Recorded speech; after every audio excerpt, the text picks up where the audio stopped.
raha volamena telo amin'ny fitopolo kilao sasany no lavina fangatan'ilay orinasa any Dubai.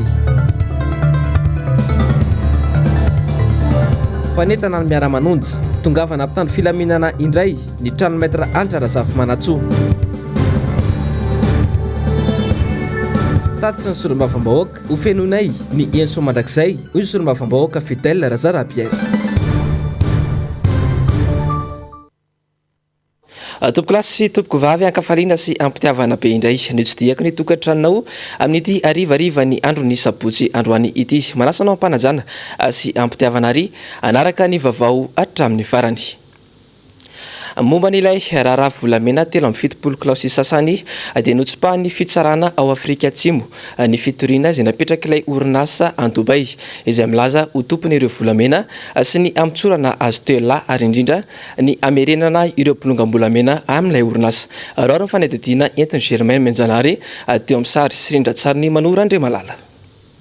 Ny fangatahany fanjakana malagasy dia ny amerenana azo telo mirahalahy miaraka amin'ny volamena milanja telo amin'ny fitopolo faingo 5 kilao.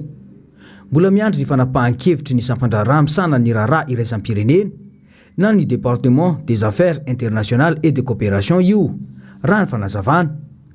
Mbola tsy fantatra ny fotoana mety andraisandry zareo izany fanapahan-kevitra izany.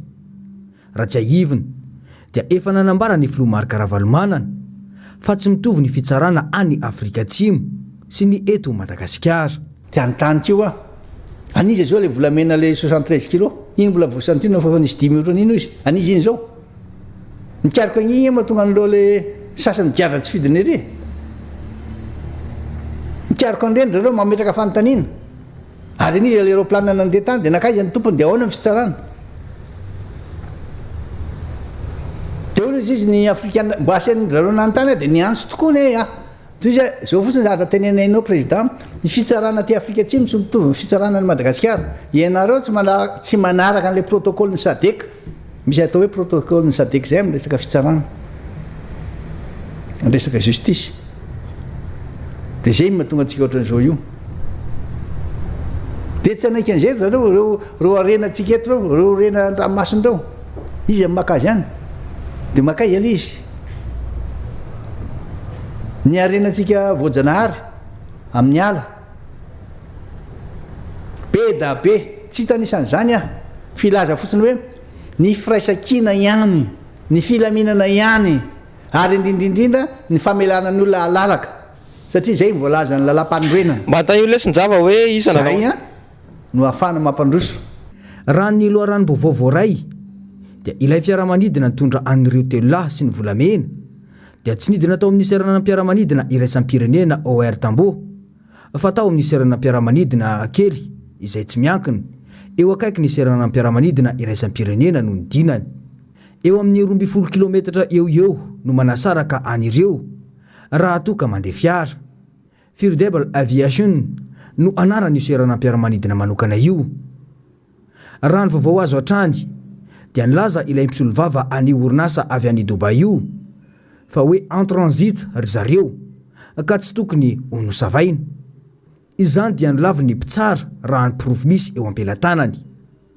Ilay fiaramanidina Fairblade dia tsy natokana andray mpandeha en transit ary tsy natao andray entam-barotra raha ny fanazavana.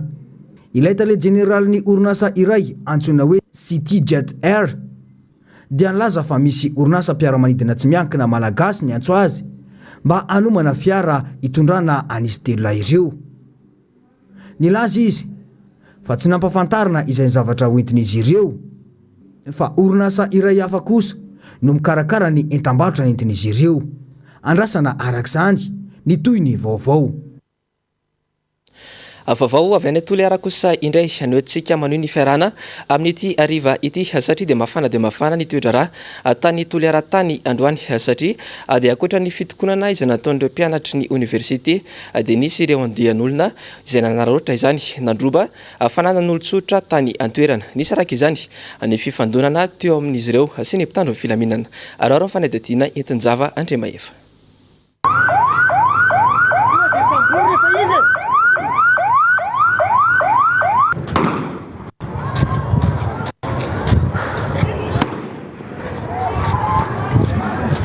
Tao anatin'ny 3 andro ny sesy izay dia nahitana savorivory hatrany tao Toliary. Fitokonana izay nataon'ireo mpianatra ny oniversite nitaky ny vatsim-pianarana. Ho an'ny androany dia nizara roa tanteraka ny toe-draharaha. Nitokana ny mpianatra saingy nisy kosa ireo andian'olona nandroba fananan'olona ka lasibatra voalohany tamin'izany ireo magazay sy mpivarotra teny an-toerana. Raikitra ny azalambo nataony mpitandro filaminana ka olona maherin'ny 30 no fantatra fa voasambotra. Nisy ankoa anefa ireo naratra vokatry ny fifandonana.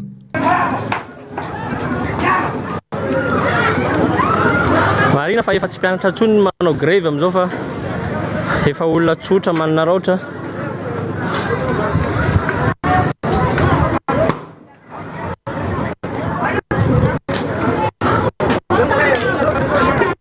Fa nisy fandrombana ireo enta-madinika, ireo mpanao confection. Hatreto dia tsy fantatra mazava izay tena fandraisana andraikitry ny fanjakana sy ny ministera piaisy mikasika ity olona vatsim-pianarana ity. Raha tsy ahivina mantsy dia efa nanomboka ny alakamisy teo ireto mpianatra ho Toliary ireto no nitaky ny zony ka izao niteraka olana hafa izao indray. Ny fanontaniana mipetraka dia ny hoe mahantra ve ny vahoaka ka zara aza misy anararotana tahaka izao. Marina fa nany amin'ny faritra tsy mandrefaniny no faritra manan-karena raha Boajanahary indrindra. Tsy fotoana ve izao anatanterahina ny fitsinjaram-pahefanantena izy entana mahana ireo olana sarobahana any toerana ireo. Vaovao ny fampianarana dia mbola mitana ny sainy mpanara-bavao ihany koa hatramin'izao ny mikasika ilay zavantranga tao barika dimy ny herinandro lasa teo iny. Omaly dia nisy indray ny fanambarana nataon'ireo mpianatra izay mivondrona ao anatin'ny faritany Fianaratsoa sy ny faritany Toliary. Arao ireo fanadidina entin'ny mpanao gazetiny MPS avy any Toamasina. Sesilany ny fanehoan-kevitra ireo mpianatra ny amin'ny ambaratonga ambony taorian'ireny zavantranga tany Toamasina ny herinandro lasa teo ireny. Omaly dia nampiantso mpanao gazety ankoa ireto mpianatra avy ao barika dimy mivondrona ao anatin'ny faritany Toliara sy Fianaratsoa ireto. Tao anatin'izany no nanaovan'izy ireo izao fanambarana izao. Takinay ny fanaovana fikarohana sy fanendrehana ireo nahavandoza ka nahalatsaka ny ainy namanay izay mpianatra fa tsy dahalo. Takianay ny hidiranay amin'ny fianarana amin'ny fomba haingana dia haingana mba tsy hisiany taona fotsy. Mangataka zay amin'ny manaraka mba tsy hotara ny vatsim-pianarana mba tsy hisiany savorovoro tahaka ny teo aloha teo. Vaovao avy eto Antananarivo renivohitra kosa indray dia tsy manaiky nisy ny taxi moto hiasa eto Antananarivo renivohitra ny fikambanana FTR. Ity fikambanana ity izay tambaran'ireo fikambanana mpamily taxi eto Antananarivo renivohitra ka nisy indrindra androany ny hetsika izay nataon'izy ireo. Arao ny fanadidina eo amin'ny sary sy rindran-tsariny Andry Rakotomalala. Nampiseho ny hery androany ny fikambanan'ny FTR izay findronan'ireo mpamily fiarakaretsaka eto an-drenivohitra. Izy ireo izay mandaa ary tsy manaiky ny idiran'ny taxi moto hiasa eto an-drenivohitra. Izahay reto dia tsy manaiky mihitsy ny fisian'ny taxi moto izay manimba ny asanay. Izay efa mandodondodona ao amin'ny lapa isanandro milaza izy efa 4 sahady. Tsy ekenay reto ny solotenan'ny taxi marobe izay mbola ho avy eo ihany namanay ny taxi moto tompoko dia tsy ekenay mihitsy. Ary zany mahatonga anay manao izao fiombonana izao maneho firaisakina mandrakariva ny taxi Antananarivo fa tokana dia ny FTR irery ihany. Misy milaza hoe famoronana asa ny taxi moto. Raha 2 arivo ny taxi moto milaza hiforona asa dia fantaro fa efa manodidididina ny ray alina ny taxi misy eto Antananarivo renivohitra amin'izao. Ka io zany le hoe ho abridana ve Pierre dia ampiakanjony pôlo izy ny vazaha zay satria amorona asa 2 arivo ve dia hopitehana ny asa ray alina sy ny tokantrano izay velomin'ny ho asa ray alina io. Ny filohan'ny FTR dia nanamafy fa tsy anaiky hatramin'ny farany ny fampidirana ireo taxi moto ireo anao asa pitaterana eto an-drenivohitra raha toka iroso amin'izany ny be ny tanàna. Raha sanatria ataoko sanatria miroso amin'izany resaka hoe fanomezana lalana ny taxi moto zany ny mpitantana ny tanàna dia aoka tsy ho adinitsika fa ny resaka fandrindrana ny tanàna amin'ny akapobeany dia tsy maintsy mandalo eo anivon'ny filakevitra munisipaly. Ary ny tenako amin'ny mpanolontsaina sy amin'ny mahafilohan'ny taxi efa be deaibe ny hevitra narosiny amin'ny hoe tsy mahasony tanàna satria mampikorotana tanàna, tsy mahasony tanàna satria miteraka tsy fandriampahalemana marobe, tsy mahasony tanàna satria miteraka lozam-pamovozana etsy sy eroa ka noho zany hevi-dehibe zany dia za zao dia miteny hoe tsy anaiky na oviana an'izany resaka hoe fanomezana lalana ny taxi moto eto amin'ny tanàna Antananarivo zany. Ka raha sanatria hoy anao didiko fe lehibe ohatra ampitatana ka hoe alefaso ihany dia hoy zay hoe raha mahay manao pression taxi moto ny taxi Antananarivo mahay manao pression folo eny lavitra avy zato eny lavitra fa angambontsika tsy araka ny teneny namana teo hoe tsy adala angamba ampitatana ka hiditra amin'izany.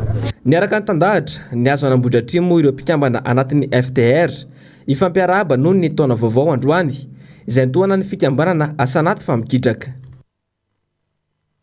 Fananatanteraka fiarabana noho ny taona vaovao 1 teny Betongolo androany ny fikambanana Tambobe na ny tanora mbola beazana laza ny heviny mikasika ny fiainam-pirenena ankehitriny ny mpikambana sy izay mety ho vinanasa atao mandritra ny taona toy ny amin'ny androny Valmartsa. Ravrazavy Mahenina Tahirinena Ranarina Irina. Rehefa karazana herisetra miantraika amin'ny vatana ny manodidina ary maha-olona 7 taona izao ny fikambanana Tambobe no niady ny hanafoanana izany. Ankoatra ny fanentana nataon'izy ireo ny anivon'ny fiarahamonina, misy ihany koa ny hetsika hafa toy ny fampiforiana ireo olona manana talenta amin'ny vakisova, eo ihany koa ny fizarana fanampiana ho an'ny sahirana izay ataon'ireo mpikambana vehivavy. Tohizantsika ihany ilay fizarana panier garni amina fokotany anankiroa eto amin'ny boriboritany fahadimy, fokotanina kadindramamy sy fokotanina ansamy. Fanampiana moa zany ilay izy fa tsy hoe andro vehivavy dia ny vehivavy rehetra no omena an'ilay isitraka an'ilay panier garni fa fitsinjovantsika an'ireo sahirana. Misy faniriana ihany koa no hoe hiady amin'ny herisetra. Efa misy toerana ao Andraisoro afaka mandray ireo vehivavy na ankizy hiarany herisetra. Manoloana ny zava-misy eto amin'ny firenena, manao antsoavy ny sekretera jeneraly ny fikambanana no tsindriny manokana ny tokony andraisan'ny fanjakana andraikitra amin'ny resaka tsy fandriampahalemana amin'ny vono herisetra. Miangavy ihany koa ireo ray aman-dreny ara-panasy, ireo ray aman-dreny ara-drazana mba handray anjara amin'ny fanelanelanana mba hisian'ny fitoniana eto amin'ny tany sy ny fanjakana. Manao antsoavy ho an'ireo fikambanana sy mpiara-mombonantoka rehetra misahana ny ady amin'ny herisetra ary ny tompony andraikitra ny filaminana izay ny mba hisian'ny fiaonam-be sy ho fampifondronana ny hery entina edina amin'ny herisetra amin'ny endriny rehetra. Totosandroany moa ny fiarabana na hatrarana ny taona vaovao ho an'ny fikambanana Tambobe no dinihana nandritra izany ireo asa miandro ny mpikambana rehetra mandritra ny taona. Vaovao malaza maneran-tany kosa indray dia nitrangana vaky fonja lehibe tao amin'ny renivohitry Haiti omaly. Gadra maherin'ny Ronjatoisa no karohina fatratra raha toka 520 ireo lavony bala ny mpitandro filaminana any an-toerany. Isan'ny karohana fatratra amin'izany ny chef de ganga iray any an-toerana. Arao ny fanetadiana entiny ny zavandre mahefa teo amin'ny sary sy rindratsariny Mateo Prince. Ny aliny alakamisy teo no vaky mifonjan'ny Croix de Bouquier tao amin'ny renivohitry Haiti. Araka ny tatitra voalohany dia maherin'ny 700 ireo gadran-tsoka tamin'io andro io ho ny minitry ny sirasira tany an-toerana. Raikitra ny fikarohana ka gadra 100 no tavaverina ponja tao arian'ireo fepetra no raisy mpitandro filaminana.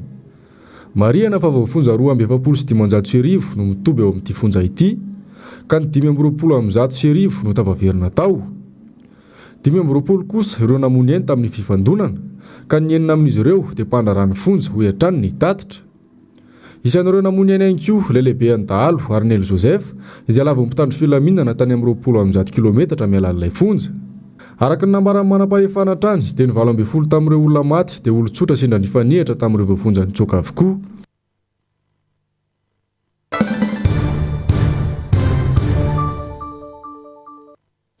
Ny vaovao politika kosa indray noarahantsika manomboka eto. Mitohy hatrany ny atsonjay izay mahazo ireo mpanentana ny fandarana miara-manonja. Fantatra androany fantongavana mpitandro filaminana indray ny trano fonenana ny solombavambahoaka Maître Antra Lasafy Manatsoa. Arao ny fanetediana entiny Germain Menjanary sy Manu Randriamalala. Mampametra-panontaniana ny fihetsika amin'seho ankehitriny manoloana ny mpitarika sy ny mpanentana ny miara-manonja. Taorian'ny fampiakarana fitsarana any Maître Francesca ny herinandro teo dia fantatra indray androany fa nisy mpitandro filaminana ny aodiody teny amin'ny trano fonenana ny solombavambahoaka Antra Lasafy Manatsoa. dia makasary dia intimideny zany le gardien ao.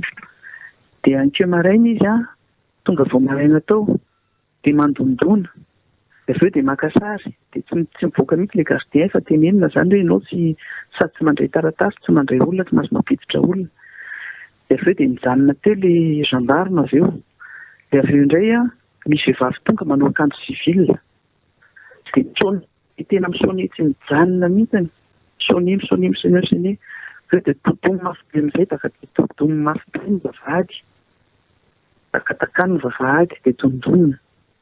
Totomy eo zany dia teneny dia miteny mafy be hoe voay ty hoa.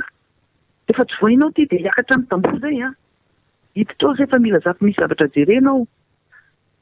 Dia veo dia hoe rehefa tsy mbola dia veo le gardien no mipotra hoe tsisy olona ato.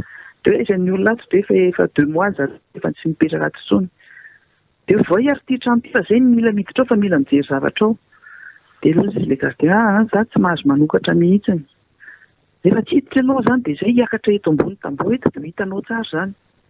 Dia avy eo izy dia rehefa zany zay dia taratasy zao dia izao anaovana fizavana ny tanàna sy ny trano. Dia mijanona teo dia le vehivavy lasa somary mandeha fa le gendarme miandro teo mbavady teo ivelany teo foana.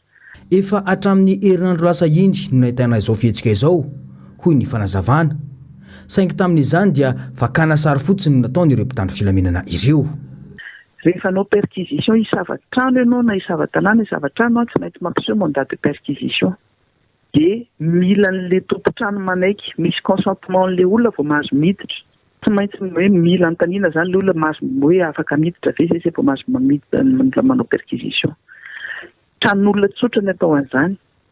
Ny olona tsotra na olona tsotra raha zany dia tsy maintsy ohatr'izay le izy. Matoa le olona miditra ao dia anao perquisition. Raha tsy hoe flagrant délit ohatra hoe misy jolava tratra avany dia fantatra hoe ao le trano misy anazy dia amin'iny izy afaka manao forcing tonga dia miditra. Fa raha tranona olon-tsotra tsy azo atao an'izany. Fa surtout tranona solombavam-bahoaka aloha tsy maintsy mila bevena fa za koa mbola avocat régulièrement inscrit mbola ao anatin'ny tableau ny ordre 1-2 fois misy immunité zay. Violabilité na tranona avocat koa zany tsy azo atao. Vao nahita ny fahatongavan'ireo moa ny solombavam-bahoaka any Madagasikara ity androany. Avy hatrany dia nandefa taratasy sy fampilazana tao amin'ny tambajotra serasera.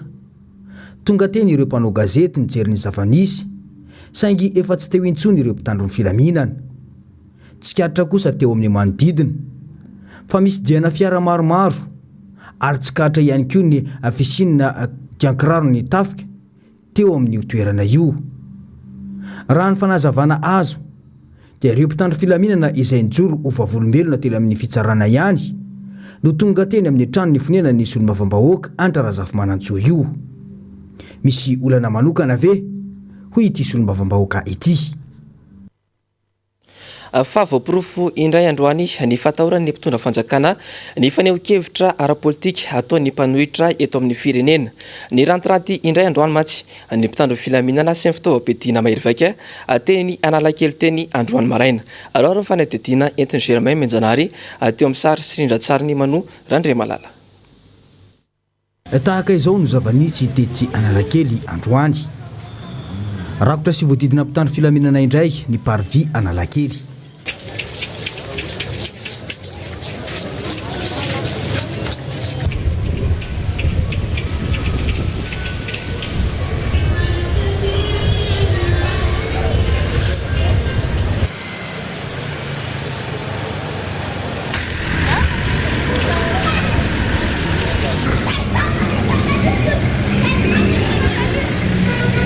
Nisy mantsy ny taratasy fangatahana aneo hevitra eo Ambojatovo nataon'ny RMDM omaly saingy nolavy ny préfecture ka nofoanana ny etsika saika ho atao io. Ny maraina teo anefa dia feno mpitandro filaminana atrandry ary nosakanana ny fidirana rehetra hiazo an'ny Parvis sy Ambojatovo.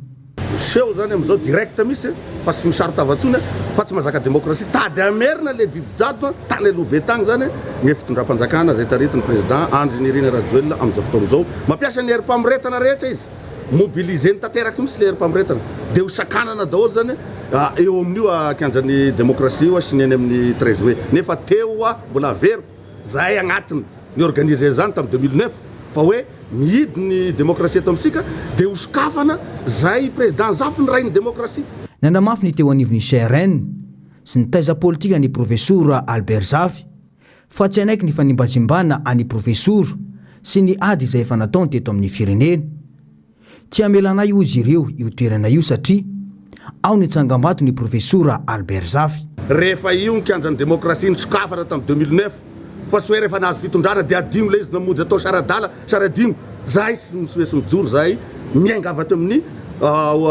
teza politique ny président Zafy ametraka sy agnamasina an'io stèle io ka hoy zao hoe sisy fomba fahitana io fa miroso ny tologny zany zao miroso tologny ary sy misy matahotra ary magnentagna vahoaka malagasy tsy agnavahana na zanaky ny faritra io na zanaky ny olo eto ampivoatany io ampitovio gny hery ampitovio gny hevitra fa sy maintsy miroso asika mametraka an'io na ho atao difo azy zany mpitandro filaminana tsy asiana tsony any amin'ny kahagny raha misy 3 arivo izy eo asika magnano 3 aligny nanamafy ny antso izay efa nataony Filomar Karavalomanana nandritra ny fandarana manokana nataony ny talatalasa teo moa ny eo anivony CRM ny firaisankina ny sampanoitra ihany no ahafahana sy iady amin'ny jadony izay miseho eto amin'ny firenena ankehitriny io hoy ny nambarany fa betsaka ireo nanahevitra mikasika ny tetikasa vaovao teleférika izay hokasainy ny mpitondra fanjakana ho atao tsy lara-pamehana hoy ny sasany tsy mifanaraka amin'ny fotodrafitrasa eto amintsika kosa hoy ny hafa betsaka ny fanontaniana tsy voavaly makasika ny famatsimbola hoy kosa ny solombavam-bahoaka Ravrazavamanena tahirinena ranariny irina tony mahazatra mipopoaka ny sary fanehoana fanao fotodrafitrasa toy izao zao ny fitondram-panjakana mendrika any ivelany ireny raha tena vita tokoa saingy betsaka ireo singa tokony jerena vao afaka mifampitamina ireo tany mandroso isika voalohany resaka jirama izay tsy mbola voafehy aza ny herinaratra sisa tokantrano saika isan'andro dia misy ny fahatapahan-jiro mibaribary ihany koa fa tsy manambola ny fanjakana anaovana fotodrafitrasa sanatria ve misy fifanarahana ambadika tsy fantatra tamin'ireo mpandrara vahiny roa taona zany zao no nitondrano fitondrano zao roa taona maherikely dia miainga indray ny resaka hafa hoe teleférika raha ny fahatsiarovako ao satria anatin'ny mpikambana anatin'izany vao miherany tetibola sy ny fitatanam-bola zany ny tenako dia tsy nahita resaka momba an'izany mihitsy tao fa roa ihany koa efa raharaky ny nambara tanany ainao manjery dia hoe ny orinasa kolasy sy nisy orinasa anankiray tsy tsaroky ny anarany zay le zavatra tsy mangarara misy fanarahana ve fiara-miasa miendrika 3P no iarahana miasa amin'ireo orinasa ireo sa aizany vola amatsinany zany zay hoe fametrahana amin'ny toerana zany teleférika zany mba ialana ny embouteillage ny teninay foana nge dia hoe ny hevitra nge tsara foana ny oetin'le fitondrana misy hevitra tsara foana fa raha ila izy na tsy lahara-pahamehana na le izy zavatra tsy ho tanteraka fa vaty fototra ao napetraka dia mijanona treo le izy zay ny olona n'ity fitondrana ity ankoatra ny resabola nilaza ny mpampiasa ny tambazotra jerasera fa tsy lahara-pahamehana ny fanaovana teleférika ny sosialim-bahoaka ny tokony heverina sy ny famatsiana rano ny vidim-piainana tsy voafehy ho an'ny hafa nona tsy anasa ny fitadiavana tsy mandeha insécurité atao hoe mahantra nefa mandroso atao hoe mandroso nefa gizitra izay tokony fampandrosoana fototra sy maharitra ny tokony masona ho kosa ny sasany araky ny feon-kevitry n'olona hafa ndry reto vahoaka badonareo raha fanjy tena betsaka neny manantena tsy misy mba aokare izay fampanantenana pokaty sy makety tsy santerak'izay ny jiramahanareo ary manao ny ataony amin'ny jiro sy rano ko teleférika ny tetatetahana